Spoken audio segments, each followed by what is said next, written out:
Magandang araw, CCF family! Welcome to Sunday Fast Track, where you ask real-life questions and we give you biblical truths. Ako po si Jeril Orgasan from Elevate Exalt Ministry at kasama po natin ang ating speaker na si Pastor Bong Saking upang sagutin ang inyong mga tanong. Hello po, Pastor Bong. Hello, Jeril. Para po sa ating unang katanungan, isa po sa kahulugan ng pagmamahal sa 1 Corinthians 13 ay ang hindi pagbibilang ng mga pagkakamali ng iba sa atin. Ngunit kadalasan, nagiging historian kami sa tuwing may nagawa ng mga kasalanan ang isang tao sa amin. Sa paanong praktikal na paraan po ba namin tuluyan ng makakalimutan ang mga pagkakamali sa amin ng isang tao at mabigyan sila ng bagong kaawaan sa araw-araw? Ayan, ako napakagandang tanong yan, Jeril. Ang totoo ganito, hindi mo makakalimutan ang pagkakamali ng iba, pero hindi mo gagamitin ang mga maling nagawa nila para sa iyong dapat gawin sa kasalukuyan. Katulad ng Panginoong Diyos when He said in His Word na I will remember your sin no more. Hindi naman ibig sabihin nagkaroon na ng amnesia ang Diyos sa kasalanan. But every time you sin, iniisip niya, ito yung una mong pagkakataong nagawa yan. Parang hindi ko gagawin kumbaga hindi ako pipigil ang paggawa ng mabuti para sa'yo dahil lang sa pagkakamali mo nagawa ng kahapon. Kaya ganun din tayo sa tao. Kung paano tayo trinato ng Panginoon, yung pag-ibig niya na nabubuhay sa atin, siya yung tutulong sa atin para mag-focus tayo dun sa tao. Nagkamali siya, yun lang. Hindi mo na babalikan yung nakaraan. Siyempre, hindi madali, hindi naaalala mo, pero yung desisyon mo para gawin yung mabuti para sa kanya ngayon, hindi mo na ibibilang yung ginawa niya na nakaraan. Maraming salamat po.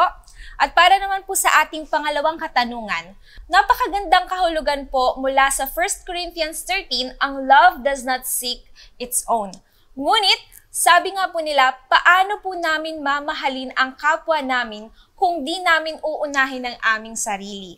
Ano po ang pagkakaiba ng love does not seek its own at self-love? Ayan, nako, magandang tanong din yan kasi naging common na yan sa atin ngayon, no? Yung self-love, me time. Pero totoo niyan, nagmamahal tayo hindi dahil sa mahal natin ang sarili natin. Nagmamahal tayo dahil mahal tayo ni Jesus. Kaya yung pag-ibig na to, it's not our love towards people. It is the love of Jesus towards them. Sa pamamagitan, ibig sabihin, through us, ini-express at nire-reflect natin yung pagmamahal na natanggap natin mula kay Jesus. Kaya hanggang hindi maliwanag yan sa atin, lagi tayo mag-iisip ng ating sarili. Kaya nga, minsan isipin mo, hindi ko naiintindihin to kasi sobrang mahal na ako ni Jesus, ba't pa ako maghahanap ng attention sa iba Yung attention ni Jesus nasa akin na. Kaya ipapasa ko lang din sa iyo yan. Kaya it's not about self-love. It is the love of Jesus in us that we want to love others. At para naman po sa ating pangatlong katanungan, ano po ang kinaibahan ng bulag sa pagmamahal sa love believes all things na nakasaad sa 1 Corinthians 13? Ayan, yung bulag na pagmamahal na uso na yun, love is blind, di ba?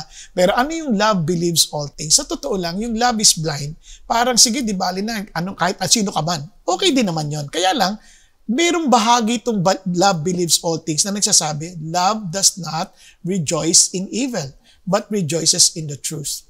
Ibig sabihin, sa iyong pag-express ng pagmamahal, naniniwala ako na mababaguhin ka ng Diyos. Naniniwala ako na walang imposible sa Kanya.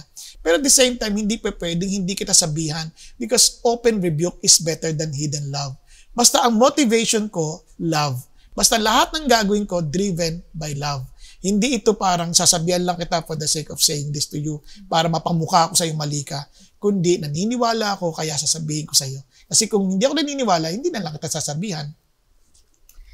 Maraming salamat po, Pastor Bong, sa muling pagsagot ng aming mga katanungan dito po sa SFT. At bago po tayo magtapos, ang IDC or Intentional Discipleship Conference ay magaganap po sa January 25 to 27, 2024. Kaya naman po, save the date po. And we have excited plenary speakers at workshops na nakahanda po para sa inyo. Next week na po, November 5, ang start po ng ating registration. So, sign up na po agad. And that's it for our CCF Sunday Fast Track. God bless everyone.